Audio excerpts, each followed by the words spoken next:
En Estados Unidos han comenzado las deportaciones masivas prometidas por el presidente Donald Trump, y el mundo fue testigo a través de imágenes difundidas en redes sociales, donde se observa a grupos de migrantes con las manos esposadas, listos para abordar aviones que los expulsaron del país.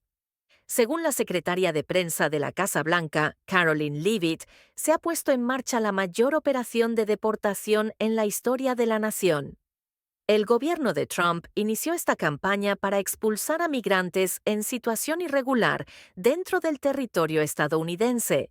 La administración arrestó a 538 inmigrantes con antecedentes penales y deportó a cientos de ellos en aviones militares. Trump ha mantenido una postura radical contra la migración, describiendo a los migrantes como criminales y salvajes.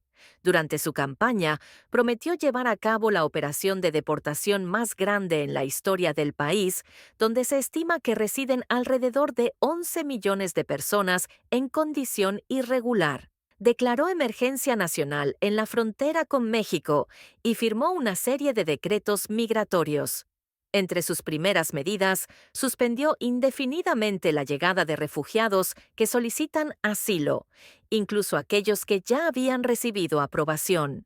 También eliminó un programa de su predecesor, Joe Biden, que facilitaba vías legales para quienes huyen de la violencia y la persecución política. Además, anunció la reactivación del programa Quédate en México, el cual obliga a los solicitantes de asilo a esperar en territorio mexicano mientras se resuelve su caso.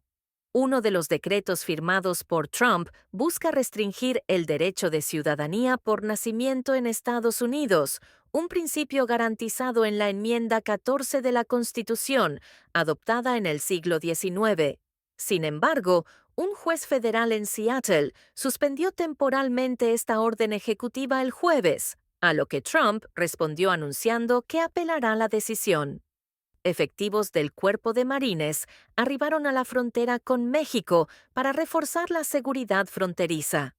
Imágenes difundidas por la Casa Blanca muestran a decenas de marines descendiendo de vehículos, armándose y desplegándose en diferentes puntos estratégicos.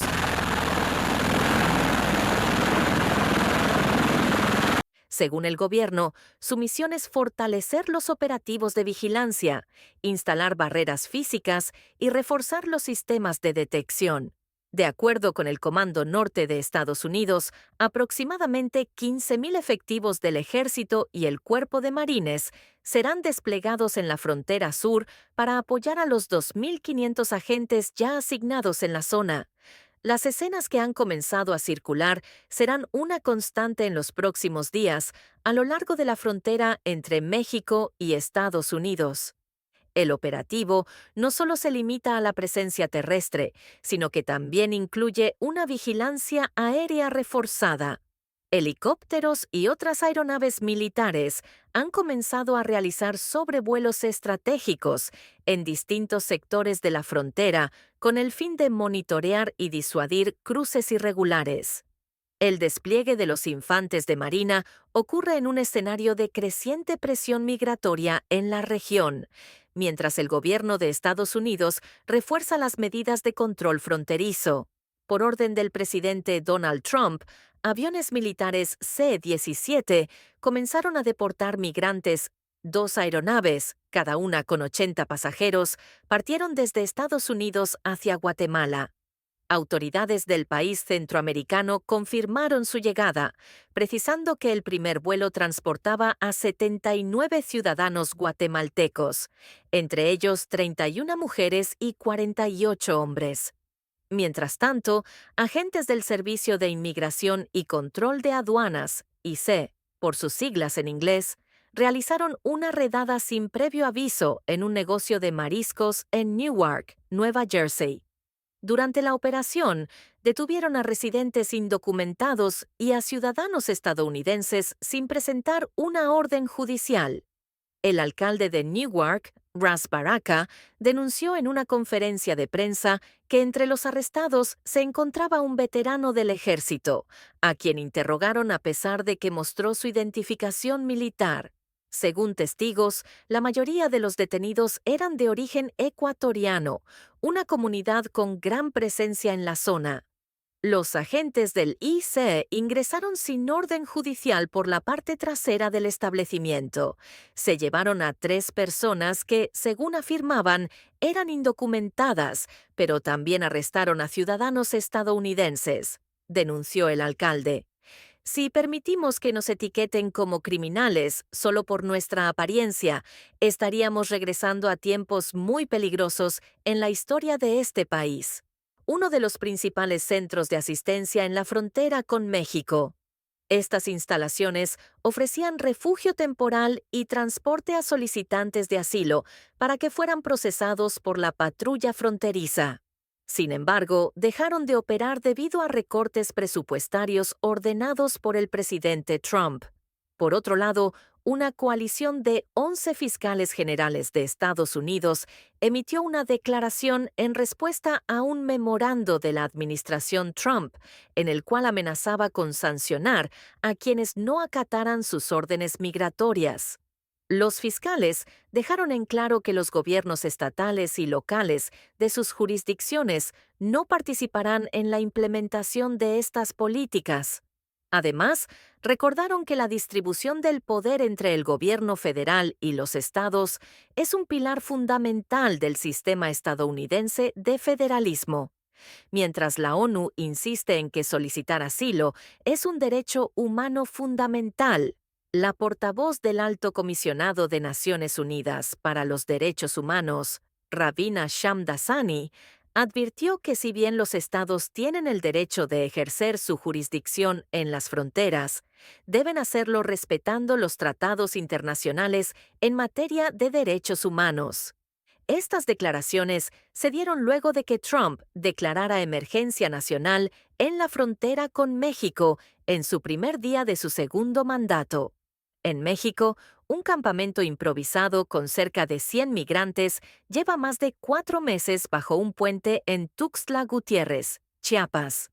A pesar de los intentos de las autoridades por desmantelarlo, el grupo de extranjeros permanece en el lugar con la esperanza de obtener un permiso de tránsito que les permita continuar su viaje hacia Estados Unidos. Lo que más nos preocupa es la falta de dinero y de acceso a servicios básicos, comenta una migrante. No hay duchas, no hay sanitarios adecuados y en algunos lugares nos cobran por utilizarlos. A pesar de las condiciones adversas, han logrado adaptarse a los cambios de clima y las dificultades del día a día. Duermen en tiendas de campaña y cocinan en el mismo lugar. Algunos habitantes locales les han brindado apoyo con alimentos y asistencia médica. Los mexicanos han sido solidarios con nosotros aquí en Chiapas, dice otro migrante. Pero en otros lugares nos secuestran, nos golpean y nos extorsionan. La mayoría solo busca obtener un permiso de tránsito, conocido como forma migratoria múltiple, en calidad de visado humanitario. Sin embargo, las restricciones migratorias han complicado aún más su situación. Intenté salir de Tapachula de manera legal, pero sin la condición de refugiado, que tarda entre 6 y 8 meses, no es posible, explica un migrante. No nos dan empleo por ser extranjeros, no podemos comprar un boleto de autobús porque si nos detienen en un retén, nos bajan y perdemos el dinero. El Instituto Nacional de Migración ha intentado desmantelar este campamento en reiteradas ocasiones, pero sin éxito. Mientras tanto, los migrantes siguen en espera de una solución que les permita continuar su camino. Algunos migrantes aseguran que los albergues no son una alternativa viable, ya que los mantienen aislados del exterior. Por ello, prefieren permanecer en las calles. Mientras tanto, como parte del programa Plan México, se prevé que queden habilitados 9 centros de atención para connacionales repatriados desde Estados Unidos. Así lo informó la presidenta Claudia Sheinbaum. Algunos de estos centros podrían operar como refugios temporales, aunque su propósito principal es brindar asistencia a corto plazo. Baja California contará con 2 centros de atención, mientras que otros serán instalados en Sonora, Chihuahua, Coahuila y Nuevo León. En Tamaulipas, habrá 3 ubicados en Matamoros, Reynosa y Nuevo Laredo. Autoridades de diversas dependencias trabajan en la implementación de estos espacios, los cuales se espera que estén completamente operativos en los próximos días. En algunas ubicaciones hay más capacidad para habilitar albergues. Sin embargo, la idea no es que los migrantes permanezcan en estos lugares por un tiempo prolongado, sino que puedan ser reubicados con empleo y apoyo en sus lugares de origen o en el destino que elijan, explicó Shane Baum. Por otro lado, para decenas de migrantes varados en la Ciudad de México, regresar a sus países no es una opción. Tras la cancelación de las citas para solicitar asilo en Estados Unidos, buscan alternativas para sobrevivir, algunos incluso improvisando barberías y servicios de estilismo. En los márgenes de las vías del tren quedaron truncados los sueños de muchos que aspiraban a una nueva vida en Norteamérica. En la alcaldía Gustavo A. Madero, un asentamiento conocido como Ciudad Maderita alberga a cientos de migrantes sudamericanos que aguardaban una cita con el programa CBP One para solicitar asilo en Estados Unidos. Sin embargo, con la suspensión de este trámite, la incertidumbre se ha apoderado del lugar. Es muy doloroso. Atravesamos una selva durante días, cruzamos 7 fronteras y, en mi caso, recorrí gran parte de México caminando porque migración nos devolvió en nuestro primer intento de cruzar, relata Laura Chiani, quien viaja con sus hijas y ha enfrentado innumerables dificultades en el trayecto. Laura encontró refugio en una casa improvisada con paredes de madera y techos de lona. Uno viene con esperanza, con ganas de salir adelante, comenta. He intentado cruzar la frontera 5 veces. Me lancé desde un tren y me fracturé un brazo. Proveniente de Cartagena de Indias, Colombia, a pesar de los obstáculos, no pierde la ilusión de llegar a Estados Unidos. Mientras espera una nueva oportunidad, trabaja en la alcaldía Gustavo A. Madero, ofreciendo servicios de peinado afro y aplicación de uñas postizas para sostenerse y enviar dinero a su familia. No quiero regresar con las manos vacías, afirma. Necesito garantizar el futuro de mis hijos. Para otros, regresar a su país simplemente no es una opción. Marisol y su esposo han decidido quedarse en la Ciudad de México al menos un año más, con la esperanza de que las citas sean restablecidas. Estamos muy angustiados, nerviosos, tristes, confiesa. Para los venezolanos, regresar no es viable. Algunos somos perseguidos políticos, otros hemos vendido todo y ya no tenemos a dónde llegar.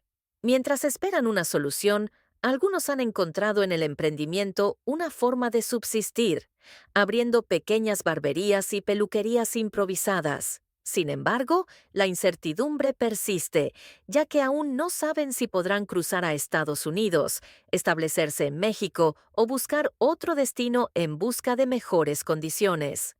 En otro tema, en Ciudad Juárez, Chihuahua, un juez determinó que el Comisionado Nacional de Inmigración, Francisco Garduño, quedará exento de proceso penal tras el incendio en una estación migratoria que dejó 40 muertos y 27 personas con secuelas permanentes. El funcionario federal deberá cumplir ciertas condiciones durante los próximos 18 meses para evitar sanciones legales. Entre ellas, se le exige permanecer en el mismo domicilio, indemnizar a las víctimas restantes y, en un plazo máximo de un mes, emitir una disculpa pública. Además, Garduño deberá tomar cursos de derechos humanos y protección civil por 6 meses, así como visitar centros de detención cada 3 meses para supervisión. ¿Qué opinas de las medidas que está tomando el presidente de Estados Unidos? ¿Crees que es lo correcto o no para los migrantes? Deja tu comentario. Para más historias y noticias como esta, suscríbete a este canal y hasta un próximo video.